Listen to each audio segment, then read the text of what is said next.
आता आपण आलेले आहोत तारुखिंडीच्या विरुद्ध दिशेला गायगोठा हे असं थळाला म्हणतात. बघू शकता आपण.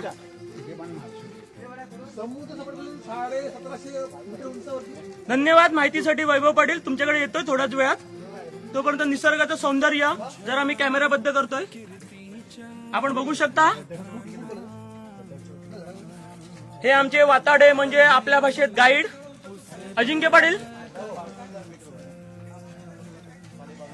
अतिशय सुंदर असं ठिकाण आहे, पण इकडे काही घाण करतात लोक, तर तेवढे बॅगा आणतात, तर त्याच्या जोडीला ते कचराही घेऊन गेले तर फार चांगलं होईल. म्हणजे निसर्गाचं सौंदर्य असं टिकून राहील. आणि नक्की या भेट द्या इकडे. नक्कीच आपण बघू शकता पर्यटकांची इकडे वाढती संख्या. आणि आपण जो आपल्यासोबत कचरा करतो त्याने कुठेतरी निसर्गाचं सौंदर्य आपण खराब करतोय. ते सौंदर्य अबाधित राहून द्या, म्हणजे आपल्यापेक्षाही दुसरे जे पर्यटक येणार आहेत नवनवीन त्यांनाही निसर्गाचं सौंदर्य अनुभवता आलं पाहिजे. आमचे ज्येष्ठ आणि गेले 25 वर्ष अनुभव असलेला सत्यन पाटील 2 शब्द आपल्याकडनं. हे फक्त आम्हाला मार्गदर्शन करतायत, फारसं बोलण्यामध्ये त्यांना उत्साह दिसत नाहीये. असो, आता आपण येऊया पुढे सुजित पाटील यांच्याकडे. धन्यवाद प्रथमेश.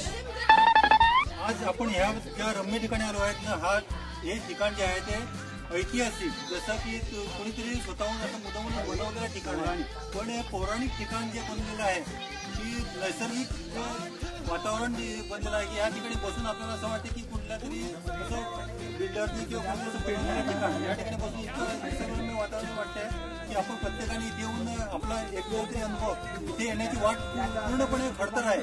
आणि ही खडतर वाट आपण काढून जर काही इथे आलो आणि सर्व इथे अनुभव घेतला तर बरोबर आपल्याला रम्य वाटेल आणि पुढे पुन्हा पुन्हा आपण येऊ अशी आपली इच्छा होईल. धन्यवाद.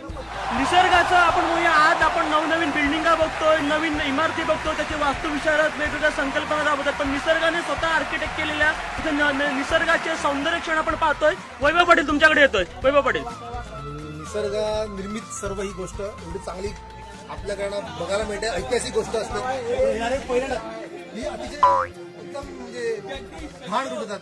ही चुकीची गोष्ट आहे. याच्यावर काहीतरी उपाययोजना केली पाहिजे. परमनंट कलरने ते लिहून नावं लिहून काही मोठं होत नाहीये. हा कचरा ते करतायत सगळे. हा कचरा येणारा कचरा तुम्ही द्यायला पाहिजे. परत योग्य ती विल्हेवाट लावली पाहिजे.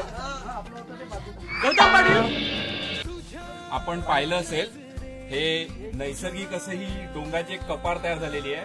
जिथे पाऊस आला तरी आपल्याला पाऊस लागणार नाही असं सुंदर असं दृश्य इकडे निर्माण झालेलं आहे. खाली खोल दरी आहे आणि इथे बाहेर पाऊस पडत असताना सुद्धा आपल्याला पाऊस लागत नाहीये. सुंदर असं ठिकाण आहे. कदाचित सर्व पर्यटकांना हे माहिती पडत नसेल, पण आम्हाला इथूनचे स्थानिक आदिवासी समाजाच्या लोकांनी इकडे आणलेलं आहे. याला गायगोठा असा शब्द वापरला जातोय. कदाचित गायी वगैरे इथे संरक्षणासाठी, पावसासाठी वगैरे राहण्यासाठी वगैरे येत असाव्या, म्हणून या कपारीला गायगोठा असं म्हटलं जाते. सुंदर असं दृश्य आहे, निसर्गरम्य ठिकाण आहे. आपण जरूर भेट द्या या ठिकाणाला. धन्यवाद. नक्कीच हे निसर्ग सौंदर्य पाहण्यासाठी तुम्ही किमान एकदा तरी इथे यावं असं आमचं सर्वांचं म्हणणं आहे. फक्त येताना इथे तुम्ही जो काही वस्तू घेऊन येणार आहात, प्लॅस्टिक कचरा वगैरे अशा गोष्टी करू नका. हे निसर्गाचं सौंदर्य असं अबाधित राखा. आमची थोडीशी मित्रमंडळी आहे, सेल्फी काढतायत. विशाल पाटील, तेजस पाटील, एक नंबर. धन्यवाद.